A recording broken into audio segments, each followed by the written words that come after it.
सीताराम जय हेलो दोस्तों, कैसे हैं आप सब? आई होप अच्छे होंगे। आज हम एक बहुत ही अच्छी कहानी की कथा पद्म पुराण की जो है लेके आए हैं। उसका इंडेक्स, उसकी आउटलाइन, उसकी हेडिंग है कि एक घड़ी की संगत का फल। पद्म पुराण में एक कथा है कि एक बार शिकारी शिकार करने के लिए गया, उसे शिकार नहीं मिला।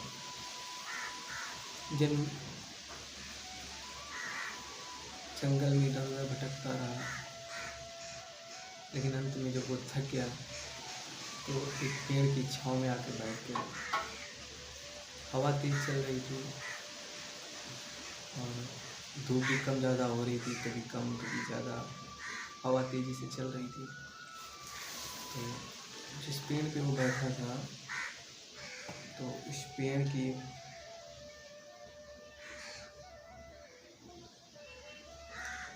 डालियों की आवां हिलने के कारण, उस पेड़ की डालियाँ इधर उधर हिल रही थी, तो उन डालियों के हिलने के कारण शिकारी सही से सो नहीं पा रहा था, थका बहुत ज़्यादा था।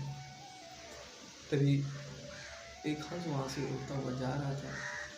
उस हंस की नज़र उस शिकारी पर पड़ी। उसने देखा कि ये शिकारी धूप की वजह से सो नहीं पा रहा है, थका बहुत है। तो उस पेड़ की उस डाल पे बैठ गया, पंख फैला, जहाँ से जो डालियाँ ज़्यादा तेज़ी से हिल रही थी, जहाँ से धूप ज़्यादा जा रही थी, उसके चेहरे पर गई। क्योंकि पेड़ में डालियाँ कम थी तो छाया भी कम हो रही थी। तो हंस पंख पसार के अपना बैठ गया, फैला के पंख।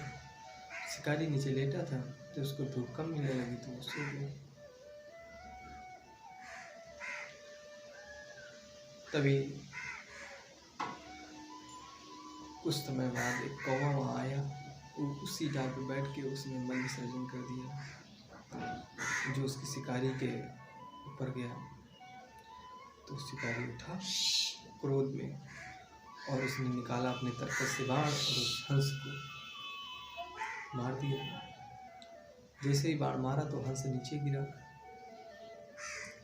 मरते मरते हंस ने कहा कि आपने हमें क्यों मारा? मैं तो आपकी सेवा कर रहा था, मैं तो आपको छांव दे रहा था, आपने मुझे ही मार दिया, इसमें मेरा क्या दोष है? तब शिकारी ने उत्तर दिया, उस पद्म पुराण के शिकारी ने कहा, यद्यपि आपका जन्म उच्च परिवार में हुआ है, आपकी सोच भी आपकी तरह है, उच्च सोच है, आपके संस्कार भी शुद्ध हैं, यहाँ तक कि आपके इरादे भी अच्छे हैं। आप मेरे लिए पेड़ की डाली पर बैठकर सेवा कर रहे थे, लेकिन आपसे गलती हो गई।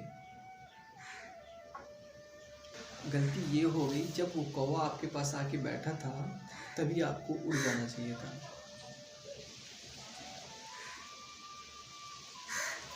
उस दुष्ट कौवे के साथ एक घड़ी की संगत ने आपको मृत्यु के द्वार तक पहुंचा दिया। अर्थात हमें शिक्षा मिलती है, संसार में संगत का सदैव ध्यान रखना चाहिए। जो परमहंस है उन्हें कौवों की सभा से सदैव दूर रहना चाहिए। कबीरदास जी भी कहते हैं कि मनुष्य जन्म पाकर सच्चे संत की संगत करनी चाहिए और भगवान के ही गुण गाने चाहिए, क्योंकि संसर्ग जा दोष गुणा भवंती। तमाम उदाहरण हमारे वेद पुराणों में, हमारी गीता भागवत में भरे पड़े हैं।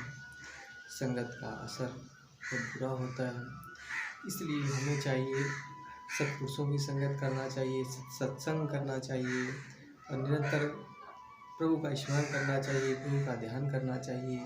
इसी में हमारा कल्याण है और हमारी सिर्फ एक भावना होनी चाहिए, सिर्फ प्रभु को प्राप्ति करना, प्रभु को प्राप्त करना। और भगवत प्राप्ति, प्रभु की प्राप्ति की भावना जब हमारे हृदय में होगी तो एक न एक दिन वो प्रभु, वो दीन बंधु, दयानिधि, करुणावरुणालय, भक्तवांछा कल्पतरु, वीरेंद्र पीताम्बरधारी बाल कृष्ण लाल अवश्य आपको मिलेंगे, इसमें कोई संदेह नहीं है।